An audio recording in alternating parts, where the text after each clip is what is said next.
नमस्कार, मैं अर्चना पटारे मौसम दर्पण में आपका स्वागत करती हूँ। चलिए जानते हैं किस राज्य में कैसा रहेगा मौसम। भारत मौसम विज्ञान विभाग ने दिल्ली, एनसीआर और उत्तर पश्चिम भारत के मैदानी इलाकों के लिए हीटवेव की स्थिति को देखते हुए ऑरेंज अलर्ट जारी किया है। आने वाले 4 से 5 दिनों तक राहत के आसार नहीं है।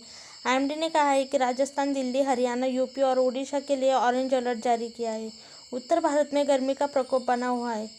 तापमान भी 40 डिग्री से अधिक बना हुआ है और यह स्थिति आने वाले दिनों में बनी रहेगी। आईएमडी वैज्ञानिक ने बताया कि बीते 25 फरवरी से कोई बारिश की घटना न होने से वातावरण पहले ही शुष्क बना हुआ था और अब लू लपट के कारण गर्मी भीषण हो गई है।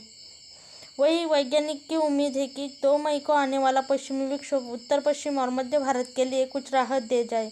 पूर्वोत्तर क्षेत्र, केरल, तमिलनाडु के बड़े हिस्से में भारी बारिश हो रही है, लेकिन पूरा उत्तर भारत प्रचंड गर्मी से गुजर रहा है। उन्होंने कहा कि दिल्ली में फिलहाल कोई राहत नहीं होगी। यहाँ अधिकतम तापमान 43 तक जा सकता है और हीटवेव चल सकती है। शुक्रवार को भी पारा तेज़ बना रहेगा और 30 अप्रैल तक पारा 40 डिग्री सेल्सियस से अधिक रह सकता है।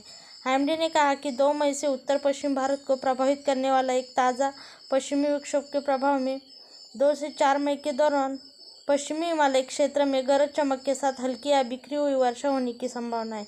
इस वजह से 3 से 4 मई के दौरान उत्तर पश्चिम भारत के मैदानी इलाकों में हल्की बारिश की संभावना है। भारत के बड़े हिस्से में लू की स्थिति बनी रहेगी। आईएमडी ने अगले 4 दिनों के दौरान उत्तर पश्चिम और मध्य भारत में और अगले 2 दिनों के दौरान पूर्वी भारत में हीटवेव की स्थिति की भविष्यवाणी की है और इसके बाद यह समाप्त हो जाएगा। 30 अप्रैल के दौरान पश्चिमी राजस्थान के अलग अलग हिस्सों में लू की स्थिति बनी रहेगी और 1 से 2 मई को भीषण लू की स्थिति रहेगी। विदर्भ, पश्चिमी उत्तर प्रदेश, मध्य प्रदेश, पंजाब, हरियाणा, चंडीगढ़, दिल्ली और पूर्वी राजस्थान, बिहार, झारखंड, आंतरिक ओडिशा, छत्तीसगढ़ और गंगेय पश्चिम बंगाल में लू की स्थिति बनी हुई है और आने वाले 3 दिनों तक राहत मिलने की संभावना नहीं है। इन इलाकों में आंधी चलने या कुछ इलाकों में हल्की बारिश हो सकती है। कई बादल छाए रहने से तापमान में कुछ राहत मिलने की संभावना है। वहीं महाराष्ट्र की बात करें तो महाराष्ट्र में हीटवेव की चेतावनी दी गई है। गर्मियाँ आमतौर पर मार्च से शुरू होती है। हालांकि पिछले कुछ दिनों से उकाड़ा राज्य में बदहाली महसूस कर रहा है। मौसम विभाग ने अब राज्य में खासकर विदर्भ में अगले 5 दिनों में गर्म हवाएं चलने का अनुमान जताया है। इसलिए संभावना जताई जा रही है कि विदर्भ को अगले 5 दिनों तक भीषण गर्मी का सामना करना पड़ेगा। एक और जहां 5 दिनों तक लू चलने का अनुमान है, लेकिन 30 अप्रैल से 2 मई की अवधि में मौसम विभाग की ओर से भीषण लू की चेतावनी दी गई है। इस पृष्ठभूमि में विदर्भ के लोगों को कम से कम अगले 1 सप्ताह तक चिलचिलाती धूप से खुद को बचाने की चुनौती का सामना करना पड़ेगा। जहां विदर्भ में गर्म और भीषण गर्मी की लहरों का पूर्वानुमान है, वहीं दक्षिण मध्य महाराष्ट्र और दक्षिण कोंकण के कुछ हिस्सों में भी गरज के साथ बौछारें पड़ने का अनुमान है। इसलिए इस क्षेत्र में गर्मियों में गरज के साथ बौछारें पड़ सकती है।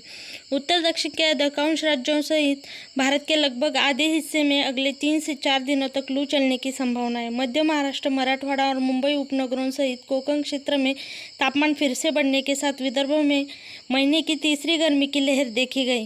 देश के अधिकांश हिस्सों में तापमान 40 डिग्री को पार कर गया है।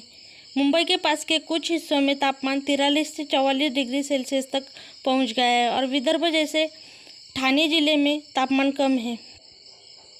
पूरा अप्रैल महीना भीषण गर्मी का था। अब साफ है कि महीने का अंत भीषण होने वाला है। अप्रैल की शुरुआत से ही राज्य में तापमान औसत से ऊपर बना हुआ है। इस महीने के दौरान विदर्भ, मराठवाड़ा और मध्य महाराष्ट्र के कुछ हिस्सों में लू आई और चली गई। अप्रैल के अंत में मुंबई और उसके उपनगरों में भी गर्मी की लहरों का अनुभव हुआ। उत्तर से लगातार गर्म और शुष्क हवाएं चल रही है। इससे तापमान में बढ़ोतरी दर्ज की जा रही है। बंगाल की खाड़ी से पिछले 3-4 दिनों से तेज हवाएं चल रही है। उत्तर पूर्वी गर्म हवा का असर कुछ कम हुआ है। इसके चलते राज्य में तापमान में मामूली गिरावट दर्ज की जा रही है।